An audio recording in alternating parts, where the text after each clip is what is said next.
Hi students, so I wanted to send you this quick video to discuss some important things about your cultural heritage project, planning pages that you are doing right now.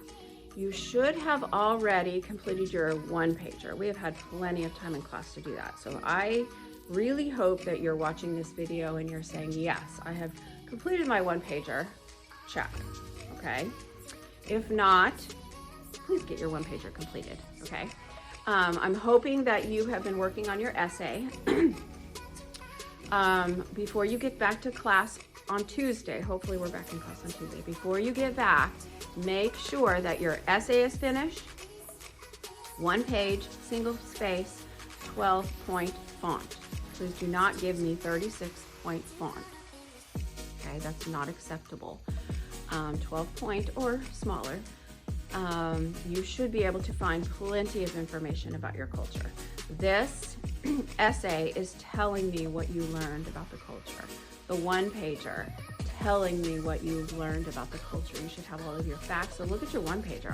I would if I was doing it.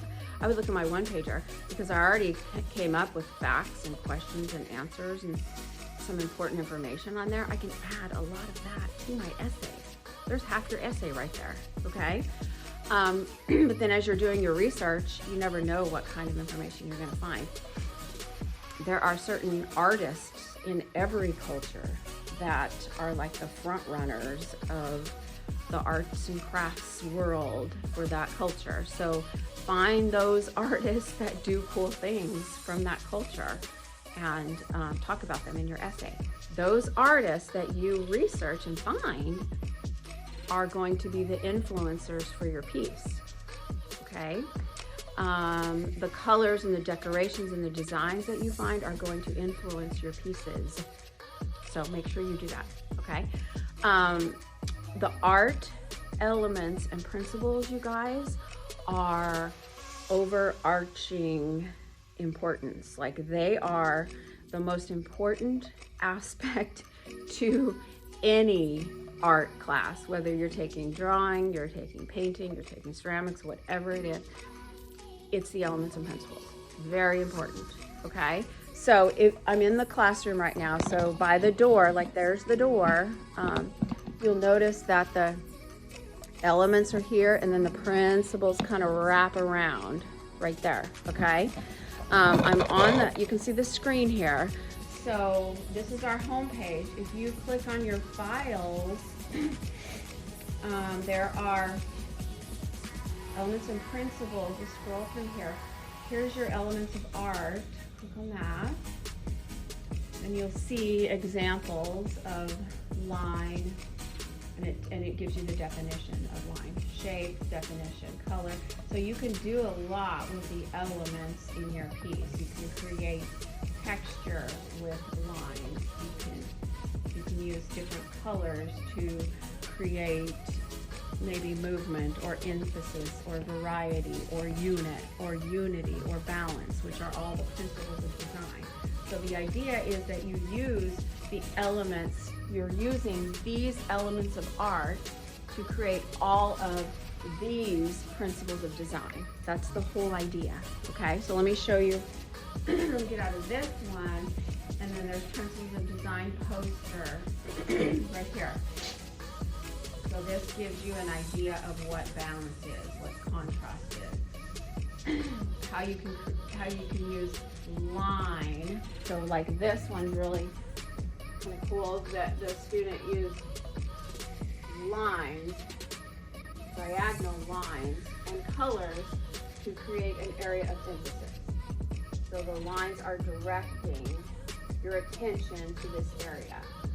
This student used movement with squiggly lines and color and shape and positive and negative space and all of that to create some sort of movement, okay? So what you need to do is spend some time kind of reviewing the elements and principles. Some of you have already taken a lot of art classes. You know this, you know how to do this. Some of you, maybe ceramics one was your very first art class since 6th grade, I don't know. But if that's the case, it's not the end of the world. You know, it's okay. Just spend a little bit more time looking at the art elements and the principles of design and figure out how the elements of art are going to guide your piece. You're going to use the elements of art with intentionality to create principles of design in your piece, okay? That is the whole idea of art.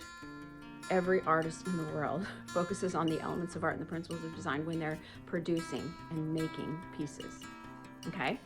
Very important. You are in a Ceramics 2 class now, so you know the expectations are a little bit higher. We are finished now with the little baby pinch pot, smoothing it out and just painting green glaze on it and being done. That's more elementary. I will not accept that. I will not accept some drawings that you might or might not do. Some of these drawings, you know, they need to be detailed and organized. Your journal pages, you need to have 1 page for each piece that you're going to do. So make sure that they are detailed, and I need to know what decorative techniques you're going to be using in there. So I have some more information about the details, but hold on a second. Decorative techniques, here's what I want you to do. I think some of you probably have already explored this, but let me show you something on the screen. So I'm going to go back to our files. This right here, most of these come from my YouTube channel. So these are the very first one, ceramic decorating ideas for your projects. Okay? It says, since decorating techniques are a huge part of this ceramics class, I put together a list of videos from my YouTube channel for you to use as a resource. You must incorporate some type of decorative element to each and every piece that you create in my class. Not only a decorative element, but using the elements of art and the principles of design with intentionality. Okay? Intentionally using shape. Intentionally using line, color, value, texture. Texture's a good one. Use texture and you create an area of emphasis, you know. So that's a really just good example. So these will help you decide what you would like to do for each piece. I will be looking for decorative techniques that you have used when I grade with the rubric. So these are clickable links, okay? So let me just kind of show you. This is it right here, okay? There's a lot. Most of them, I mean, some of them are video, like this is Erin. This is like 3 years ago. This student did Mishima on her piece. Actually, her piece is in the hallway right now. This is Japanese inlay decoration called Mishima. Same thing. But this is Grace, another student. This one, you have to watch that video. It's really cute. She did a good job. Some of them are just me, like this is trimming a mug. This is later. You can look at these for future reference because we will be getting on the wheel. You know, you could, maybe you're making a mug. This is just an example. Maybe you're making a mug, but this is just a video that I produced that, I don't know, it's 2019, so it's kind of old. But I made that mug and I added all kinds of decorative techniques to it. But then I'm just showing you how to make like a very simple handle for it. So you could definitely add a handle to a pinch pot that you made if you're doing like a mug for this project. I don't know. Or one of the, like the slab method, you can do a slab method cup, you know, whatever. But that's just one example there of an idea for making, see how I'm kind of putting it together. But anyway, so all of these are different ideas. Like Sgraffito is cool if you want to make intricate designs. That's another video there, how to do sgraffito. But, you know, so this is a pretty extensive list of some cool stuff that you can do with the decorative techniques. Also, let me show you something. There's a cultural series rubric right here. See it? So I'm going to open it up.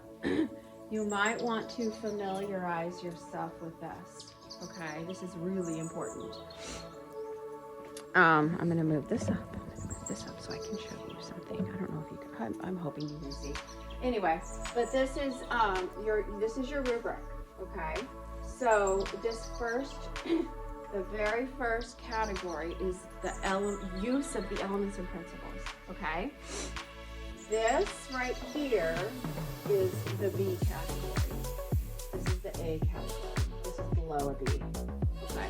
So let's say for the use of elements and principles, you want to get an A, okay? Here's what it says. It says, able to apply many elements and principles to the piece of artwork in a way that makes the piece visually appealing and interesting. Able to show an understanding of the elements and principles through application methods. Application, you applying them to your piece. That's what that means, okay? This piece is flawless. Perfect craftsmanship. There are no rough edges. You didn't carve while it was in the plastic stage. You waited until the late stage of leather hard like we discuss all the time. So being able to know the stages of clay and when not to carve is like so important, you guys, okay?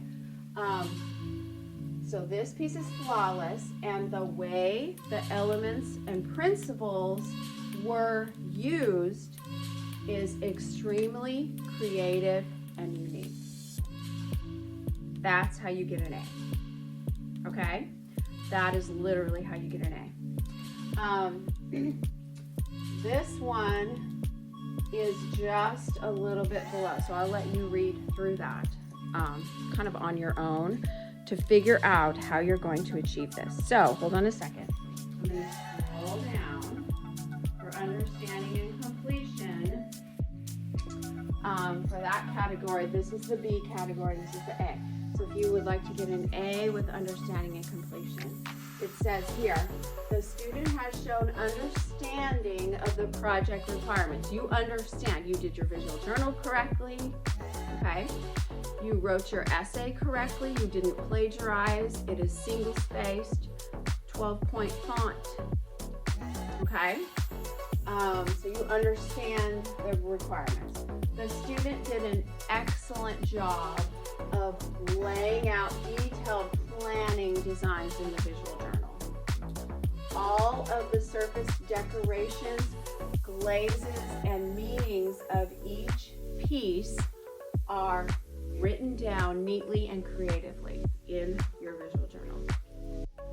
The student was able to create synthesis, that means they all go together, in a way that each piece was designed to represent the culture. So each piece directly represents your culture in some way, shape, or form, okay?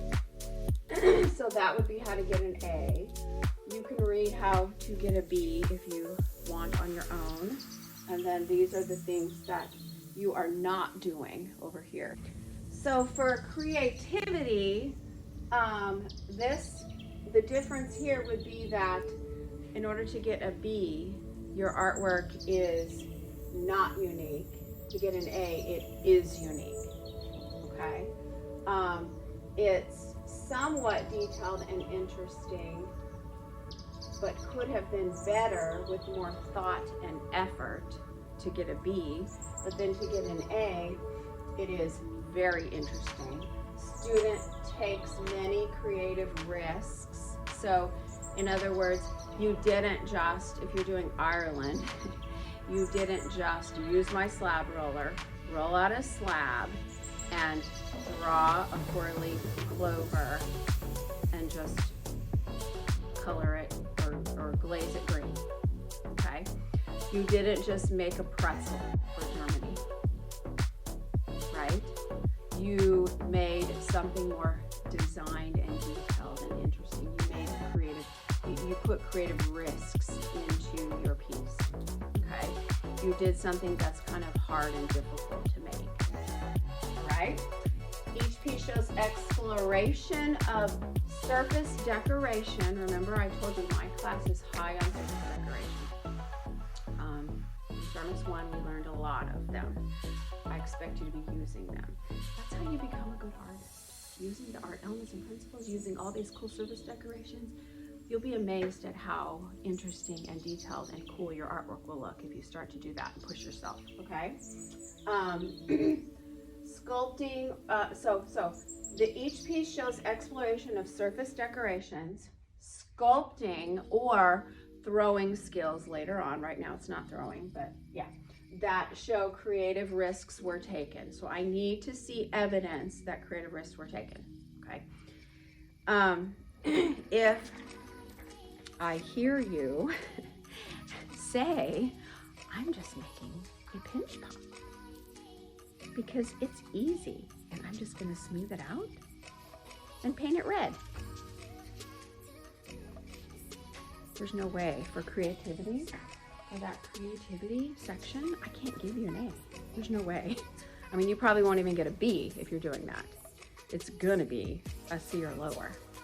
So this rubric tells you what grade you get. If you want to get a certain grade, you can do that. It's easy. Just follow the rubric, okay?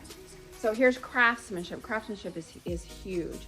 In Ceramics 1, I'm not so sticky with craftsmanship, and now that you are getting in the upper level, you should be able to have really, really good craftsmanship by now, okay? So it says, to get a B, artwork is not done with care and attention to detail and neatness. To get an A, artwork is done with extreme care and attention to detail and neatness. There are no cracks or flawed areas in any areas of your piece. Flawed areas in any of these pieces, sorry. So none of your pieces have cracks in them. There's no flaws. So that means that you understand the stages of clay. You know that you would never carve at the plastic stage or the early stage of leather hard because you have heard Mrs. Olds drill it into your brain a million times that we wait until the late stage of leather hard or even black stage, black hard stage, and we carve then. If you do that, none of your pieces will look flawed, okay? Because you will be carving at the excellent stage and it's easy to carve and you won't slip and the carvings look fabulous, okay? If you're doing any of the, like the Mishima techniques, you're doing it at the right stage too.